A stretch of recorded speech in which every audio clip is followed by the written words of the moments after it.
What's up, everybody? PJ Braun here, president of Blackstone Labs, and this is another episode of Ask PJ Braun, and I have been bringing special guests on lately, and I'm going to do something a little bit different with the intro to this one. So sometimes when I intro a guest, it's somebody that you guys know already from the bodybuilding community or the competition community, and I kind of give them their little rundown of shows they've done and whatnot, or perhaps if I have we had a military vet on last time, I gave him his little intro. There was a lot that I left out, so he filled it in for me. But for this particular episode, I'm actually going to turn the tables on you, and I'm going to have you introduce yourself, and I would like you to tell everybody how we first started speaking. All right. And then we're going to collectively tell our little stories of how our relationship started, and then we are going to go from there into the podcast, because this is a unique one. I guarantee none of the other shows will start the way that this one starts. Sounds good. So I've not really been too much into bodybuilding, and once I came across your page and saw that you were such an animal lover, I had to meet you in some form or fashion. And although we didn't actually meet in person, we definitely did have some interactions on Instagram. So we had a little bit of history, some back and forth about your love for iguanas. Mm-hmm. And I'm actually from Miami. I've lived in Miami all my life, but just recently moved over to South Carolina. Now, South Carolina, we don't have any iguanas, but I can live through you, through your Instagram and your passion of your iguanas and that little guy that you keep trying to catch outside your house. And before we go farther into this, tell everybody your Instagram name. So my handle is Cecil Bear 22, Cecil Bear. Okay, 22. so everybody can go and follow you, which we'll already put this up in the post anyway. I want you guys to make sure that you're following the right person. She has a unique look, so you'll be able to spot her out with it's like fuchsia. Yeah, color it's been hair. Fuchsia for 12 years now. I think I love if it, I changed it, nobody would recognize me at this point. Well, I mean, I think it works, so I don't think it's anything you have to worry about changing. So we started out with some animal passion. Animals, yeah. Yep, started out with animal passion, and then started getting a little bit more familiar with Blackstone Labs. And not for nothing, it's been the greatest and biggest change for me in my bodybuilding experience and adventure. Now, not that I compete, but you get older and things get harder to maintain. But with Blackstone, I've been able to do that in such a unique and healthy and effective way. And I've seen your bodybuilding change quite a bit from when you first started with Blackstone Lab. I actually seen just from whenever I follow somebody, what I typically do, and I've said this before on the podcast, is I scroll all the way back to the very bottom of their page. Yep. And I kind of start there and I go through, because I kind of like to get my own little idea of the person's social media story. Yep. And of course, everybody puts their own version of their story out there. But I like to see the different things, like the change of the physique, maybe the change of boyfriends or husbands or girlfriends and things like that, change of lifestyles. And I kind of form my own little, I don't want to say I decide whether or not I like you or not, but I form my own little opinion beforehand. And people usually know when I do this, because I'll serial like a bunch of the pictures, right? Yeah. And it's kind of funny now where I guess I've gotten to a point where I hate saying stuff like this, but I guess I'm a big enough deal that whenever I do that lately, people usually screenshot it and they post it like PJ liked a bunch of my stuff, which I think is really cool. And with you, I loved all of the animal stuff. Well, I love chicks with muscle, and I love animals. So you had a lot going for you. But we started talking a lot, and I don't want to cruise over this part of the story, because I had made a post about the real Tarzan. Yep. And you had an interaction with the real Tarzan as well. And the real Tarzan, and I don't know if I've really told this story on the podcast too much, so I'm going to tell a little bit more in-depth version of the story. And you don't have to tell shit if you don't want to, but I'm going to tell a little bit more in-depth version of my story, because I feel that people should know it. Go for it. Because some people that don't know the full story, because I'm going to tell it all on social media, they're basically like, oh, well, he just didn't do his sponsored job, and a lot of people don't do that. And I'm like, it's a lot more than that. So when I first discovered the real Tarzan. And I'm not going to say this in a way where it looks super negative, but his occupation was cleaning shit out of tegu cages over at Underground Reptiles. Now, Underground Reptiles, for anybody, I think in the reptile industry is one of the biggest when it comes to really specifically tegus, but all kinds of stuff. And Ryan, the guy that owns Underground Reptiles, I have never personally met him, but he has a great reputation, and people really trust their animals, and they have a big warehouse. And he was basically working for Ryan, basically just maintenance. Yeah. No true educational background or anything like that. Now, not to say that a lot of this isn't hands-on. It isn't. Not to say that a lot of it isn't practical. So I'm not going to knock that, because there's many people who've done a lot without education. Absolutely. So he had gone out and put out a video, and the video went viral. It was like the first video that he ever did that went viral. He went out, and it was a very, very cold time in Florida, and he was rescuing all the iguanas. Mm-hmm. And I thought it was great. And I saw it, and I reached out to him, and I said, I have 11 iguanas, and I saw what you did, and it really touched my heart. And I noticed that you're into working out. I'd love to bring you up to Blackstone Labs, give you a tour of the facility, and hook you up with some stuff. And he goes, "Oh, I know you." He's like, "You're the dust guy. That's the strong shit." And I was like, "Oh, so you've taken my stuff before?" And he was like, "Yeah, that's the strong shit." So I invited him up, and I could tell that this was far before anything had happened with his career, so he was very starstruck by the whole situation, which is cool. I like when that happens. The old facility was pretty impressive, and people would be, it was over 20,000 square feet, so people would be like, "Wow, this place is huge," and you had 40 people working in here, and it's an impressive operation. So I hooked him up with a bunch of stuff, and I said, "Here's what I'd love to do with you. I have such cool ideas with this. If you want to keep on going out and doing videos like that, I will do one video with you a month where I train you in the gym, and I help you be the best that you can be in that aspect. And you can take me out, and we'll do fun stuff, rescuing iguanas and whatnot, because I love that kind of stuff." And he loved the idea. Now, when I told him that, he told me that he had gotten so much attention from his video that people were calling him the new Steve Irwin, but like the black Steve Irwin. And he had flavor that, like Steve Irwin didn't have. And I was like, well, it's a pretty bold thing to say, but I like that. That's cool. That's interesting. And he said that he had a agency that was going to be taking over his management, and that they were pushing him for his own TV show, like all this crazy stuff that often happens to people that get a viral video on, YouTube. It happens all the time. Right. 99% of the time, nothing ever happens with that. There are some people who've utilized their YouTube to turn it into very successful YouTube pages and become YouTubers, as they call them, and vloggers. And there are people that have done the same thing on Instagram. And so at the time of this happening, he had a decent following, but nothing mind-blowing. But in a short period of time, in about a month of he and I talking, his Instagram went up to like 200,000 followers.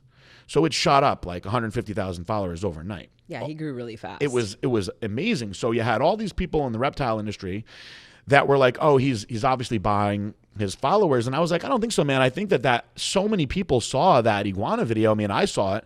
And if he keeps on putting stuff like that out, it's really good. Great. It's really good content." Mm-hmm. And so now I'm not going to say anything that puts anybody else on the spot, because I did get a couple warning calls about him. And the warning calls that I got were from people that are very knowledgeable. And one of them, I will say, went through my buddy Josh. And Josh was basically like, "Look, I got a call from somebody that was like, it looks like your buddy PJ is about to start doing a bunch of stuff with Tarzan. Just tell him to be careful. And, make sure he's got a contract in place. He doesn't get screwed any kind of money or anything like that." So I wanted to make sure that he knew how serious I was. So I offered him a good monetary contract, which we don't do that often. Right. But I wanted him to know that I was serious. Plus, if he really was going to get locked into any kind of, TV type deals, I wanted to make sure that we had solidified our relationship going into that. So the first month goes by, and we did our video of me and him training in the gym, and he had come up and said that he was training for professional dodgeball now, which I was amazed to hear is actually a sport, apparently. Didn't know that. And that he was going to be on ESPN, like ESPN The Ocho, like one of the far down ESPNs or something, but it was going to be on TV. And I was like, okay, that's cool. So we'll train you for dodgeball. And so, you know, we had a funny laugh about that. Did the video. It was a good workout. I felt like we were off to a good start. Hooked him up with a lot more product. And he backed out of the second video that we were supposed to do. So the second month, I was really on him about making sure that we did this second video. So we actually went. I met him. I drove down to Miami, and I went with him on this little late night excursion where we went into these canals, and we basically rescued a bunch of young iguanas from trees that he said that he was sending to people basically for free. Mm-hmm. And sending them to better homes, and that, you know, down here they are considered, you know, an invasive species, and people kill them down here. And there's horrible videos and pictures of people with like literally hundreds of dead iguanas laid up like in front of them. They just smash their heads in and kill them. So I had a great time doing this. I was like, man, I'll do this all the time. We went out one night. I felt like, you know, it was like we're like wilderness junkies out in this little canoe saving all these iguanas. It was fun. And that was a cool video. And then he blew off the next video. So then the next month, he blew off all the videos. Now, on top of that, he was supposed to be making, the deal was he was supposed to be making 12 wall posts a month. And so he had been making 0 wall posts at all. And I said, listen, at least be getting some stuff in your stories. You know, you're violating your contract. Please do this for me. You know, you're getting paid every month. And so the next month went by, blew off the videos again. And this is when my, at the time, head of social media, before I was running it, reached out to him. And he was like, look, man, you know, I don't want to see this go bad with you and PJ. Like, you're a cool guy. We like you. But you got to at least do something. You know, you're not putting up anything. So then the third month came, and this is when a bunch of us got really disappointed. The third month came, and he started getting a lot of traction.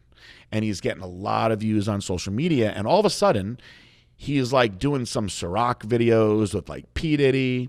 And he's out on some island, and he's got Blackstone Labs stringers on, but he has them on inside out. And people are sending it to us like crazy. Like, why is he wearing your stringers inside out? Did somebody tell him, like, hey, you got to turn those inside out? Did he just think, oh, I'm going to turn these inside out? I mean, no one would wear them like that. And that's blatantly disrespectful to you. And it's pretty messed up considering that's part of his contract that you've been paying him to do before any of this, you know, fame started for him. So I kind of had a feeling this was going to happen, and I didn't want it to. So I was extra patient with him, which I will say that in life sometimes I'm too patient. So another month went by, and I had found out that, now this part I didn't know, was that, well, everybody here is paid on direct deposit.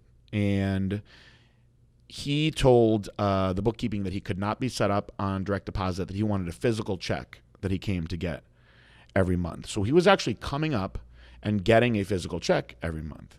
And they just assumed that was fine with me. And sometimes things happen here without me knowing. And so when I found that out, I said, oh no, he's going to get the check from me next time when he comes up. So the fourth month of him doing nothing goes by.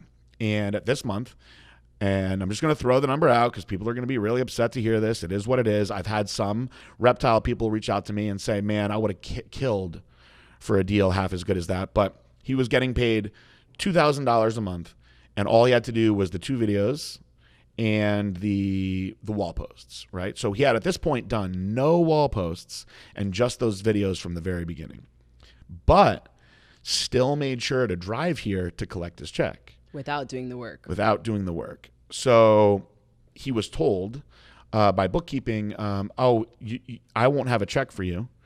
You'll have to get it from PJ. So he came up here anyway, and managed to trick somebody else into giving him the check. And that's when I got really, really mad. So I called him and I said, hey, I noticed that you managed to get a check out of here today without seeing me when the deal was you were supposed to see me.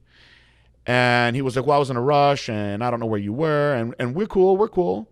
You know, I've been just so busy lately, man. I've been just so busy, but I haven't forgot about Blackstone. Like, my career's taken off and I got all these things going on. I'm getting flied here. I'm getting flied there.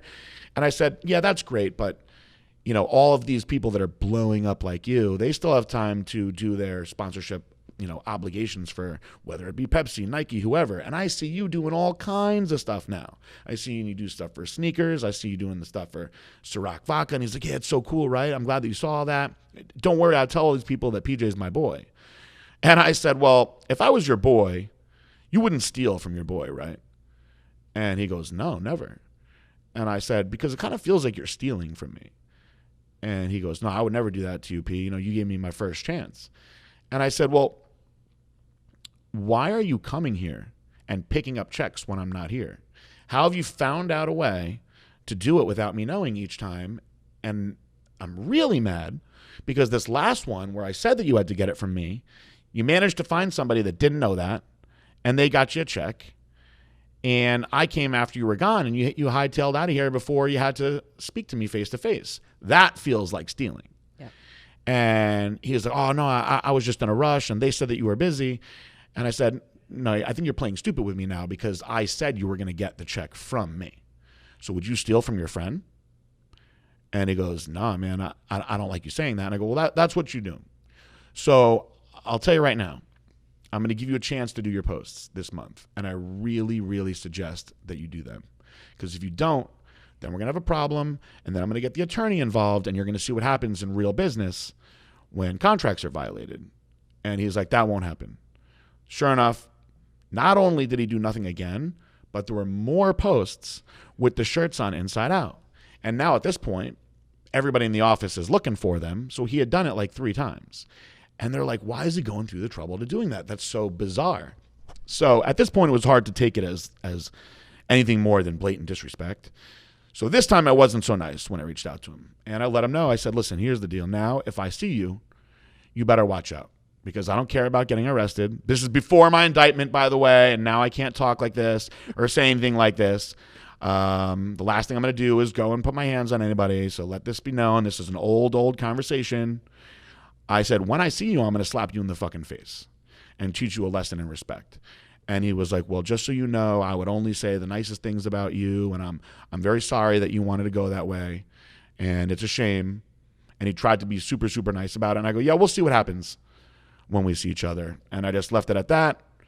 And I didn't even pursue trying to get the money back from him for doing nothing because I knew it wasn't going to be worth it. And we let it go. But at that point, I felt like he was a fraud and I had nothing nice to say about him.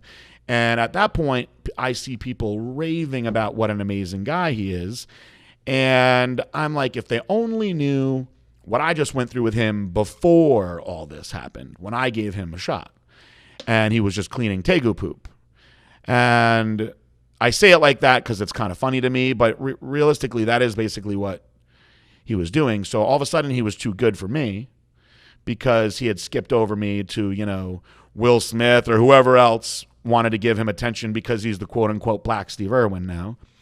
And I found out from a lot of big-time reptile people. So I posted my negative opinion of him. And people with very, very large followings that have big backings behind them in the reptile community, I'm not going to say any of their names, reached out to me and said, this guy's a fraud.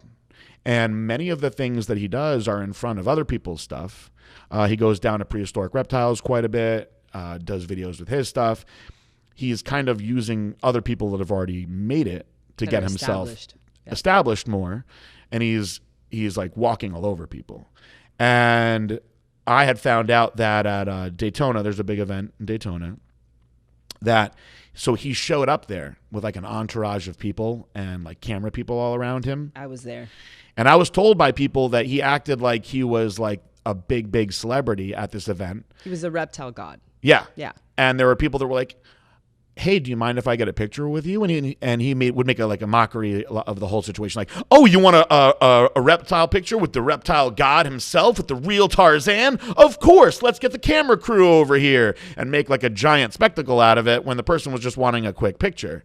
And the people that I knew of that knew him said he just dramatically changed overnight into this very arrogant person. And I was like, well, he got a nice chunk of money to get himself going for me in the beginning, and I was one of those people that he got taken advantage of. So I told my story on there, and a number of people had reached out to me. You had actually reached out to me about it, and we had spoke about that as well. And I was just really shocked by how many people he had done this kind of stuff to over the years.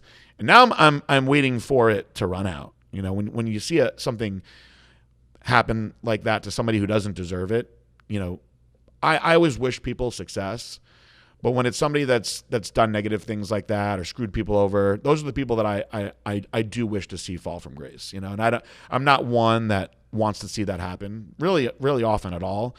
But in his case, I'd like to see him get knocked down a peg and have to remember the people that he screwed over in the beginning. It's unfortunate because he definitely had something going for him. And I think he could have been extremely successful, but he just handled things the wrong way. And he didn't just do it to one person. Unfortunately, he did it to many people. Yeah. And like you, people that went and helped him out to get to where he is today, those are the ones that he screwed over the most. And the ones that aren't helping him, those are the ones that he keeps chasing and, trying to follow. And he's more loyal to the ones that aren't loyal to him, which is just kind of backwards in my opinion. Yeah. But he made his bed, and eventually he's got to lay in it. Well, I mean, let's face it, most reptile people aren't going to be the big influencers on social media, and so he nailed to kind of hit both of those. He had the flavor, we'll call it. He's got a good physique. He's got some charisma.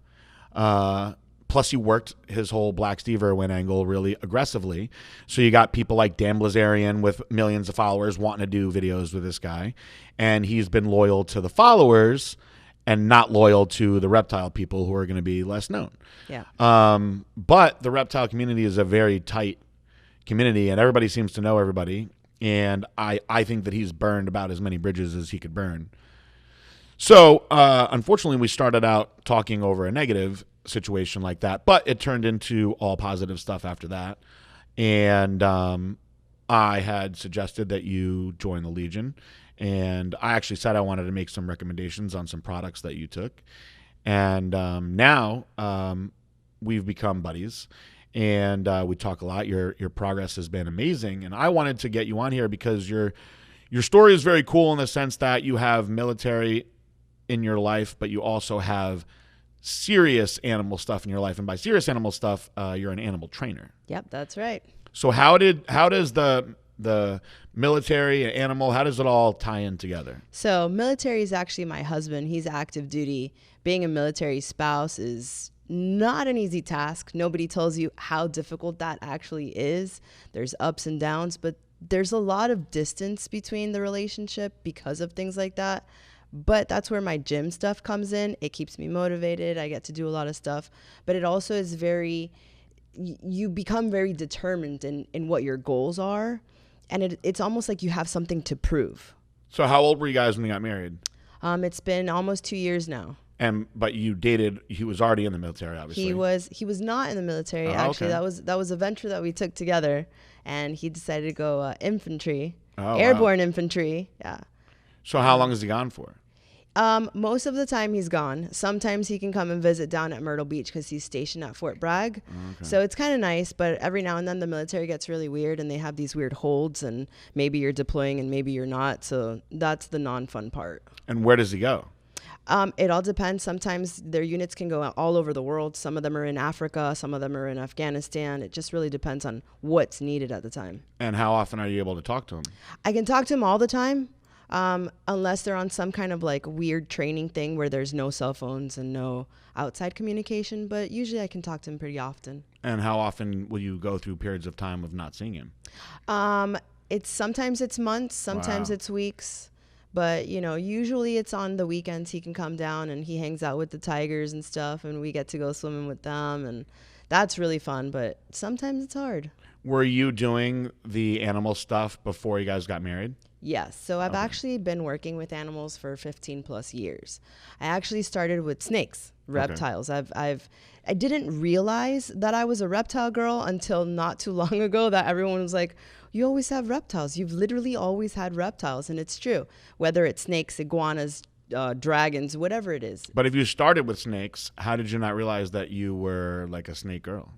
Well, see, that's the funny part is I worked with snakes for 10 years at this one place, Morton Wright. We had ball pythons, Okay. 2,000 plus ball pythons that we were breeding and selling and doing all that. And what were you doing? I was the caretaker of all these guys, feeding, cleaning, just the regular Dealing with all maintenance. those rats. Rats Ugh. and all kinds of good stuff. It's the one thing I hate is the rats. It's not too bad. You get used to it. I Once just you hate the feed rats. out like 100, the next 100, it's just fine. You know what happens with me? I've had a couple of bad experiences with rats. So when I was very young, I had a traumatic experience of not knowing any better. That they bite? I threw a rat in there, Oh boy. and no one told me that, at the time, this was just a younger guy not knowing any better, that you can't really do this. And I threw a rat in there, and it actually viciously killed the snake. Oh no. And it was one of the worst things that I've ever seen, because the snake, for whatever reason, just did not want to eat, and it let the rat Chew on it. multiple spots chew all the way through its spine. Yeah. So I'm talking, you could actually see the whole spinal cord exposed, and could not save the snake from this. It was very, very traumatic. And so the rat was still alive when I got there, so I was like cursing this rat, and I was also so mad at myself for it. And then I had people tell me like, no, you can't do that. And if they don't eat fast, just Take it out. Take it out. So years later, I had a girl watch my animals for me, and I should have just left the snakes alone. And I had told her she could feed the snakes, and I gave her, directions on what to do. And I really, I hold myself fully to blame for this. I had a snake that I had had for years, who she let the rat stay in there, and I knew it was going to be a bad outcome when she had said to me like 3 days later, she said, "Hey, that one rat is still alive in the one snake's cage." And I was like, "Oh my God, take it out." And she sent me a picture of the snake, and this one was far more brutal. Oh no. Than anything I'd ever seen. This rat, it chewed almost every inch of this snake. And the snake was still alive. And the first thing I did when I got back, and this is like me acting out in like a savage way, was I took the rat and I threw it into the Savannah monitor, who I usually don't feed live. And he just mangled the rat. And I was like, that's what you get for hurting my snake. And I called Josh from JHB Reptiles. That kid is amazing. And I always say he's like Caesar Milan of like snakes. So he came and he had some sort of antibiotic injections that he gave the snake, and a cream, and he soaked it, and he took special care of the snake for like 3 days in hopes that it would have what he was calling an emergency shed, and it did. And he said that was a very good sign, and we had to watch for respiratory failure. And after about a week, he was like, "Man, I can't believe it, but the snake, I'm pretty confident is going to survive now." So that snake actually survived and is massively scarred up now for life. But it was a snake where when he first saw it, he didn't want to tell me. But he was like, "There's no way this snake is going to survive. We're just going to try everything." And it did.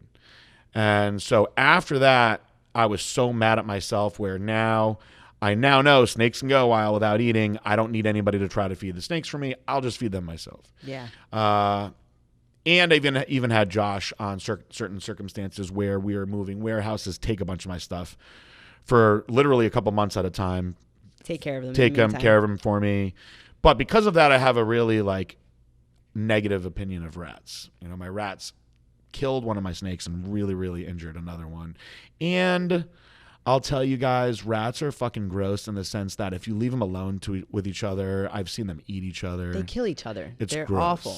It's gross. I've also had rats that are like jumpers, that when you're going to feed the snakes, they just jump right out of the cage at the last minute and you can't get them. And so they're living in the house for a little while.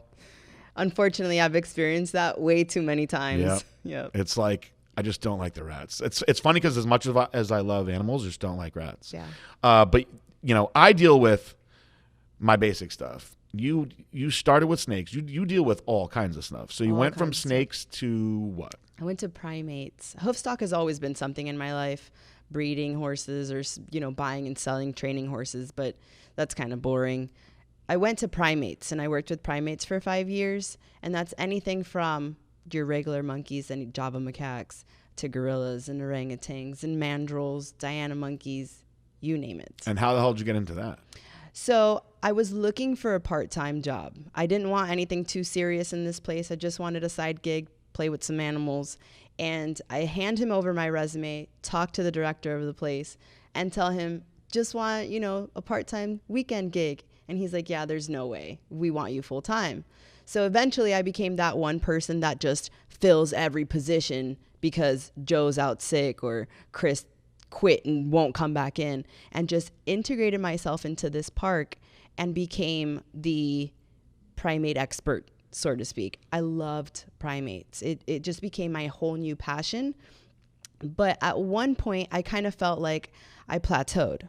Like I needed more. I needed something different. And then I went to big cats, and that changed my life. So how long were you doing the primates for? 5 years. 5 years. 5 years. So you were snakes for how long? The snakes still continued because okay. the snakes was a weekend job. The Gotcha. primates became a full-time job. So snakes for that one place was 10 years. When I left them in that process, when I went to big cats, I just didn't have time anymore because now I'm raising cubs. Okay. I've got small babies that I'm feeding throughout the night every 4 hours. I don't want to work on the weekend at this point. I'm tired all the time. And once I went to big cats, like I said, it changed my life. They're just the most amazing creatures you could ever come into contact with. They are sweet. They have personality. They want your attention. But they're huge. Mm-hmm. It's a huge predator. You have cats. You know how cats are. Yeah. Picture your cats at 600 pounds. Yep. It's almost the same. They have their personalities and the things that they like and don't like, and you can hang out with them. We take them swimming all the time. Big cats love swimming. Tigers What's the love largest cat that you've dealt with? So we have a liger. I was going to ask if you had a liger. Okay, so a liger is a mix between a lion and a tiger. Mm-hmm. So they are the size of mom and dad combined. Amazing. This guy's like 900 pounds. Now, is it bigger if the male is a lion? That makes it a liger. Okay. So the way that it works is whatever the dad is, you take the first part of the dad and the second part of mom. So that's why you get liger.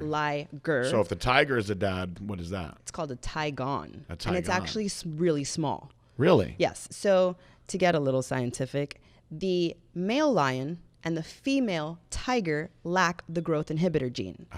So growth inhibitor gene, for those that don't know, means it's your cap. If mom is 6 foot and dad is 6 foot, you're probably going to be around 6 foot. That's just how genetics works. Is it sort of like myostatin in the human body? I have no idea. So myostatin, I'm sure there's a big difference, but myostatin, the human body makes myostatin so you don't grow too much. So you have to have myostatin. And a lot of bodybuilding supplements, like our product Myostack, are supposed to inhibit myostatin production so you can grow a little bit faster.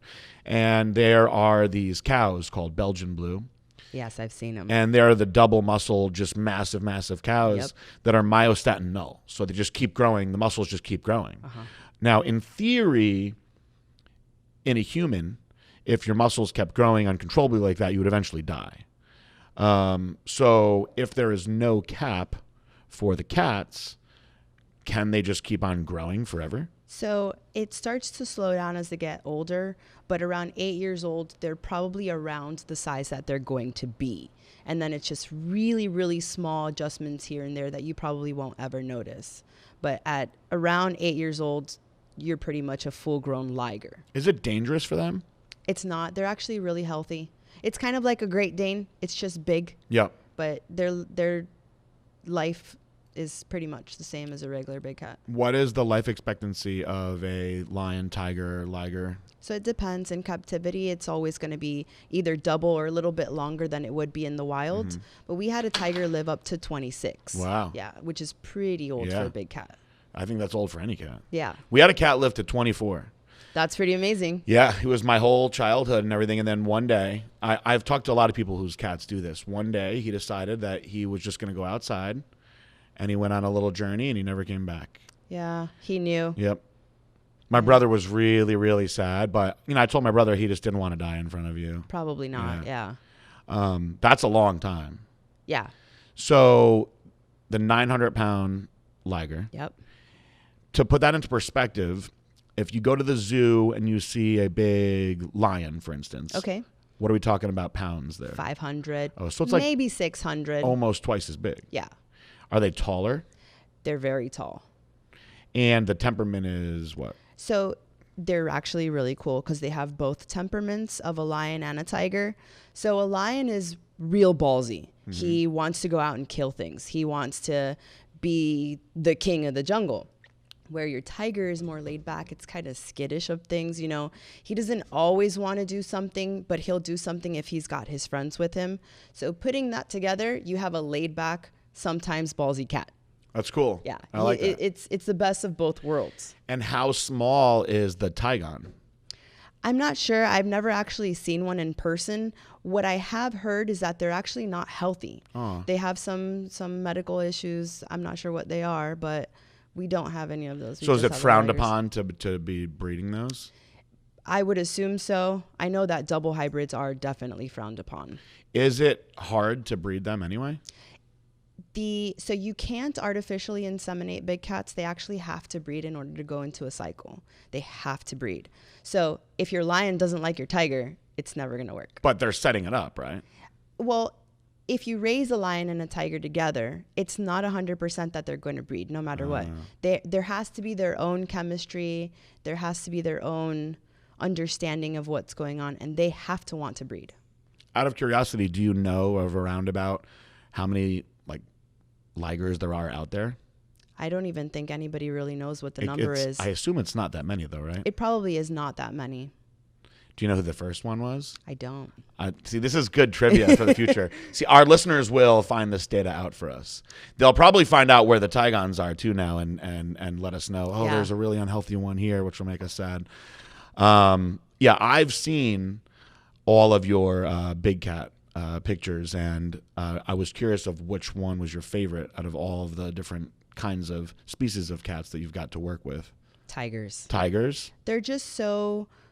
They're like compassionate almost. They have a very unique personality to where they're kind of big puppies.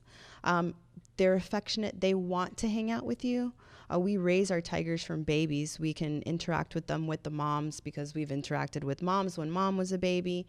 And so we have this really cool bond and relationship that allows us to do certain things with them. Take them on a walk, go swimming, just hang out with them, watch some TV. There's all this whole different aspect in a bond and a relationship that spending hours and hours with these big cats allows and creates.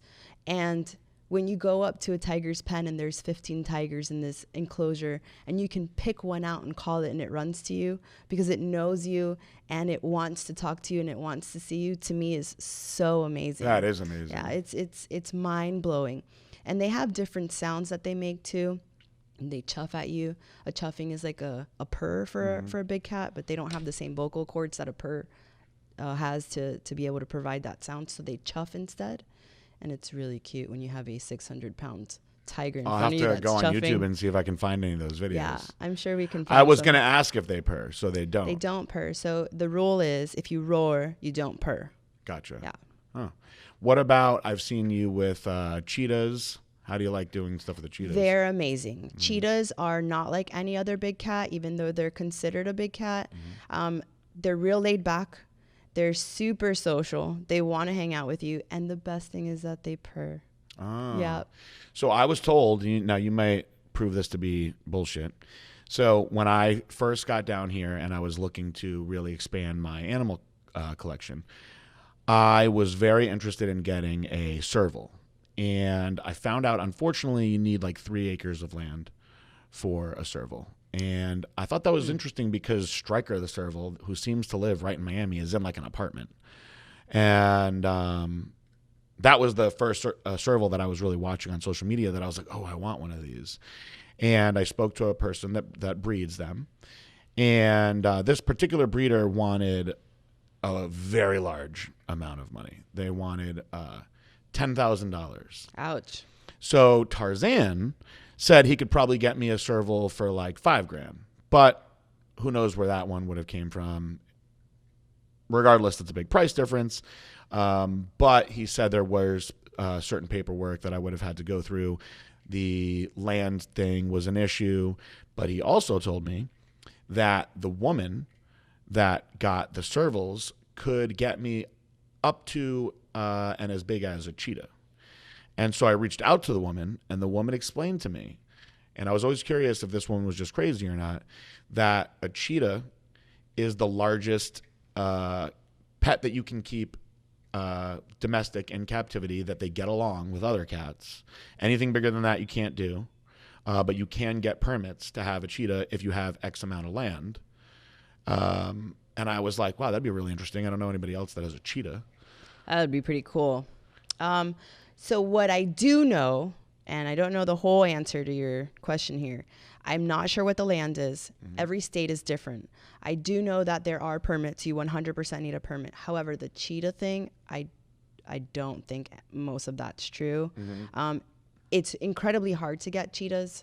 And there are probably, I think there's 2 places that breed cheetahs at this point. Nobody's exporting them from Africa. Yeah. So it's just not happening. But I have seen cheetahs integrated with dogs. I don't know about other cats, but I have seen them with dogs as friends. It's pretty interesting. I think it would be very unrealistic for me to have anything that big, actually. But I did want a serval. I think the servals are cool. Yeah. I was told that they are a lot of work. Their diets have to be extremely specific. They have a lot of allergy issues. I was told that if I wanted to get a really big cat, that I'd be better off getting like a bobcat. That they're big and they're a little more friendly. That they're sweet. They're sweet. But now I have my little Bengal cat, so that's where we're at. He's cute. Yeah. She's really cute and she's really loving. What is the main difference in personality that you see primates versus the cats? So it depends what kind of primates, because you've got such a variety of primates. Like something like a squirrel monkey versus something like a chimpanzee is going to give you 2 different perspectives into the primate world. Mm-hmm. Your squirrel monkeys, they're not really smart. They're just really cute. They run around, they grab food, and they pee everywhere. Yeah. That's about it.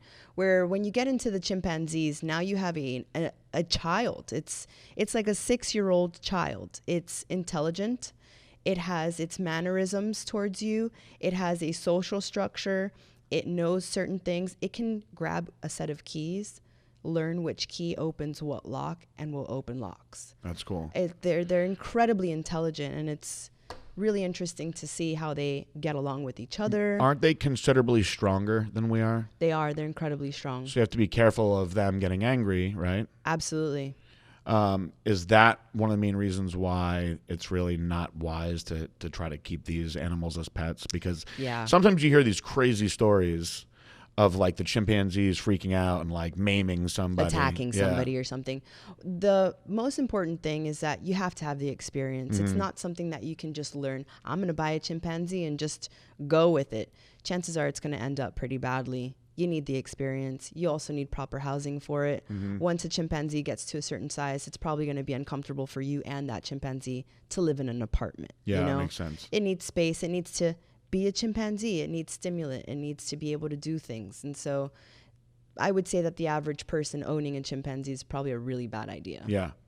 What's the largest, primate that you think that people can have as a pet safely? Because you see these tiny little monkeys that people have, but they seem like so much more work. I mean, Primates are work, no matter what. It's like having a toddler for its entire life. You're going to change diapers and do bottles and feed it and stuff. And they require a lot of attention no matter what, because they're so smart. They need to be with you. They need to have a family structure and whatnot. I've seen many people successful with capuchins. Not that I would recommend a capuchin, but I've seen a lot of people that are able to interact with and have adult capuchins as their companion animals. And what's the largest primate that you've worked with? Gorillas, orangutans, like a chimpanzees, all the great apes. And I've not worked with bonobos. That's the only one that I have to check off my list of working with. And what is a bonobo? So bonobo is kind of like a chimpanzee. Okay. Yeah. But you've worked with great ape is the biggest? So great apes are going to be your biggest primates. So that's your orangutans, your gorillas, your chimpanzees, your bonobos. And what is it like with a gorilla? Amazing. Really? If you can establish a relationship with a gorilla and he respects you and wants you around, it is one of the neatest relationships I've ever had. It was a big male gorilla. He was probably around either in his 40s or early 50s when I was with him. And we would share snacks together, like those organic potato chips were his favorite, or like some organic ice cream he really liked. And just being able to look at him and just hang out with him and be in front of him, be in his presence. He was just such a spectacular being. To have him accept you to be in his area was just amazing. And 50 years, was he in captivity? He's still alive for most of that time? He actually historically was a wrestling gorilla. Oh, wow. So the place that has him got him when he was about 10 years old. People before were using him for sideshows somewhere as a wrestling gorilla. So somebody would go into his exhibit and wrestle him, and people would watch and pay money and watch. They would obviously lose, right? I'm not sure. This is a long time ago, but I would imagine so. And I think at 10 years old, a big gorilla to wrestle with was probably a little too big. Yeah. And so he came to this location, and he's lived out his life there, and he's still there and happy and doing his gorilla thing. And when do they peak as far as size?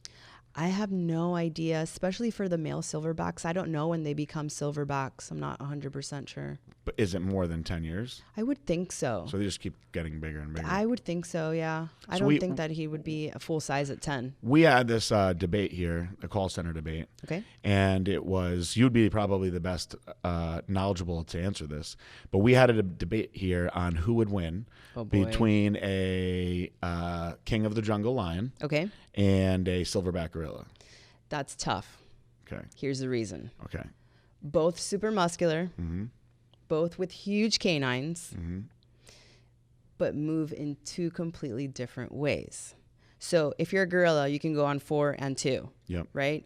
But if you're a lion, you can go on 2 for a little bit, and you can kind of battle. You've got claws and such, where a gorilla is going to more punch you or smack you or maybe pull you around. So your lion's got claws, but your lion also has a mane. And what a mane is battle armor. Yeah. So you're not getting to his neck as easily. So your lion is going to fight a gorilla. It's going to bite it. It's going to go for the neck, something like that. What's your gorilla going to do? It's also going to bite it, but it's probably not going to be able to get vitals because that's just not what they do. It'd be a close call. This is a good. Have you been asked this before? No. We had this debate for a few hours. No. I think more people in the end, they started with gorilla. And I went with lion right away. And just because I've seen what my cats do to things when they're attacking them. Yeah. And I'm just imagining a monstrous version of that with the claws everywhere. But I didn't even take into consideration the battle armor aspect of it, Right. which is huge. And they're made to kill. Yeah. Where a gorilla, it's made to defend. So would you say then, if you were to pick, that you would pick the lion? I think I'm going to go lion. That's the most educated answer that we've got, too. I'm going to go lion. I hope that the call center guys listen to this. That was a good one.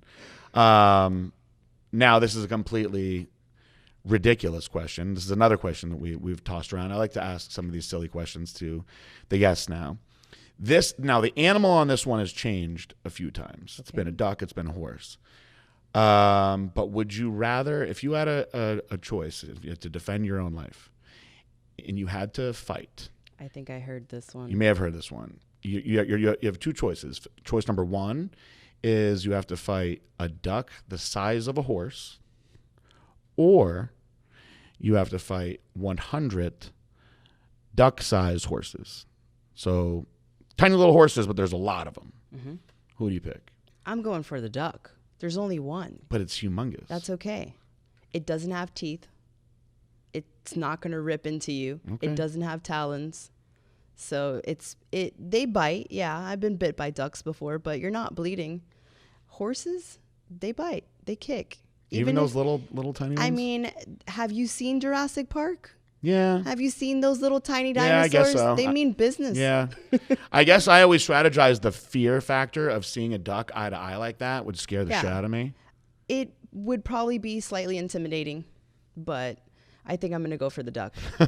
And then we can all eat it after. Okay. At least you can, yeah. I would rather eat the duck than the little baby horses. So we've covered a lot of stuff. We've covered Army Wife. We've covered all the cool animal stuff that you do.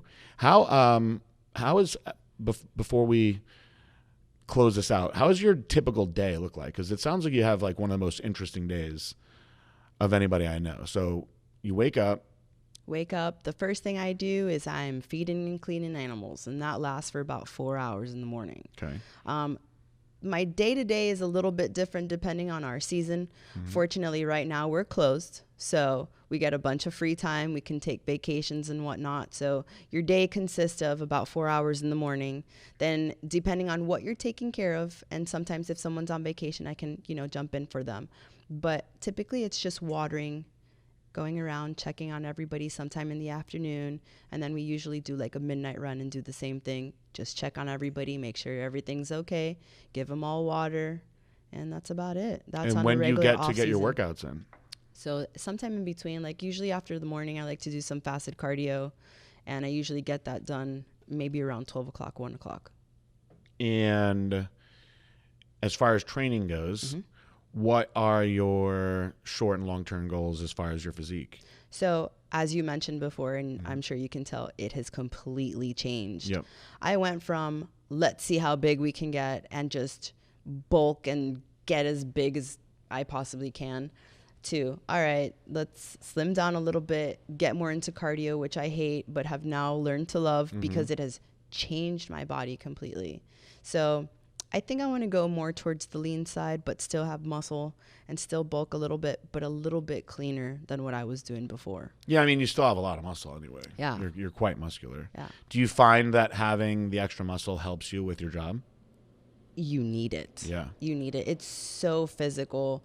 You're not sitting at a desk at any point of your day. You're always doing something. Cool. When you're walking a 200, 300-pound tiger, you need some muscle. I believe it, yeah. I want to walk a giant tiger with you. Let's do it. That's my plan, is to try to get up there and do some I would stuff. love for you to come out there and check it out and just get into my passion for a day. It's really spectacular. I'll probably never want to come back. You'll probably just move in with us. Yeah, like, sorry, I'm just going to stay here. Maybe I can run Blackstone up there. We'll figure it out. You might, yeah. There's a lot of land. I would say that just meeting a liger would be worth just walking away from Blackstone. So little fun fact about a liger. We have the world's largest big cat. Really? He is in the Guinness Book of World Records as the world's largest big cat. What is his name? Hercules. I've seen Hercules. Okay. That's our kitty cat. I didn't realize that was yours. Yeah. Wow. So Hercules lives with you guys. He does. So how often do you get to see Hercules? Every day. Every day. Yeah, absolutely. So I live on the preserve. Okay. So I live and breathe the animals. It's 24 hours a day. You're there. You're doing stuff. It's not a 9 to 5 where you clock out and you can just go home and, you disconnect. Mm-hmm. That's how we build these relationships with these animals, because we're actually doing it all the time. How many different species of animals are there? That's a good question. I couldn't give it to you right off the top of my head, but I could tell you we have about 50 big cats. Is it mostly cats? Yeah. What other random stuff do you have? We have an elephant. Oh, you have an elephant? Yeah. That's cool. She is an African elephant, and she's the only interactive African elephant in the U.S. She's pretty cool. Amazing. You go right up to her, hug her. We go swimming with her all the time, which is a hell of an experience, which I would highly suggest you come and do. Okay. Yeah. I'll go swim with an African elephant. Yeah. Fun. Yeah. All right. Well, I'm gonna make a day out of that. Is there anything else that you want to plug while you're on here before you say goodbye? No, I mean, it's been an amazing experience. I'm so glad to have met you and established this relationship. Likewise. And Blackstone is just, I can't say enough good things about it. I have taken a bunch of other things and they just don't produce the results that I'm looking for. And, you know, everybody tells me you're just not patient. You're not patient. And I'm like, well, I've been taking this for 2 months and nothing's happening. And it's kind of like taking a sugar pill, or you're just waiting for it and it's not working, or you feel weird and you feel sick, or, you know, you're taking something that's just not working with your body. And what I must say too is that your team, anytime I have questions, whether it's you directly or somebody else on the chat or whatnot, they're always quick to answer my questions and help me out. They're good guys. Yeah, they're pretty awesome. And I mean this from the bottom of my heart. I have been, and I've told people about this a little bit. I've been dealing with this, you know, first the Epstein-Barr, then turning into mono, kicking my ass for over a month now. And I've had some days where I thought I was getting better, and then little bits of relapses. And right now I'm in a phase of just being like super, super tired again. But I was super, super excited to come in and meet who I affectionately call the big cat girl today. Nice. So this was a very fun one for me. And I learned a lot today, which is always exciting. Awesome. And I think that our listeners are going to really like this one too. Really quick, being an Army wife, do you ever get to shoot some fun shit or what? I love going shooting. Yeah. Oh, yeah. What's your favorite gun that you've shot? So a couple of years ago, I made my own AR. So it's got all kinds of really cool stuff on it. And we sometimes set up some tannerite. You know what tannerite is? Of course, yeah, So that's the fun stuff. some click, go, boom. Yep. Yeah. Yeah, it's a lot of fun. That's awesome. Yeah. Yeah, I always like to meet women that like to shoot too. I love it. So you got the animals, you got the muscles, shooting. Have you ever gone on any? So we went to the only time I ever did this, and it was a lot of fun. I could have did it for days. I imagine that being in the military, you can do stuff like this for days. So went to the Altair training base, and we got to do like a bunch of the stuff that the SEALs do up there, and all the moving and shooting and kind of like going around the different obstacles and moving targets and whatnot. And that day was a very, very fun day to me. It's a lot more fun than just sitting in one spot shooting.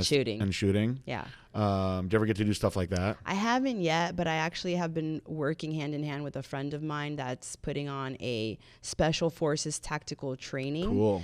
He goes out and he takes anybody that wants to learn how to do this stuff, and it's fully interactive. You're running around, you're dodging, you're rolling on the ground, shooting targets. It's really, really way good. harder, by the way, guys. Yeah. Everyone sucked that day. Everyone that thought they were good sucked that day, except for the instructors, of course. They were all good. Awesome. Well, we'll have to keep me in the loop with more when that's going on as well. Absolutely. Cool. Well, thank you so much. It's been a pleasure. It was an awesome show, and we always end the same way. Peace out. Bye.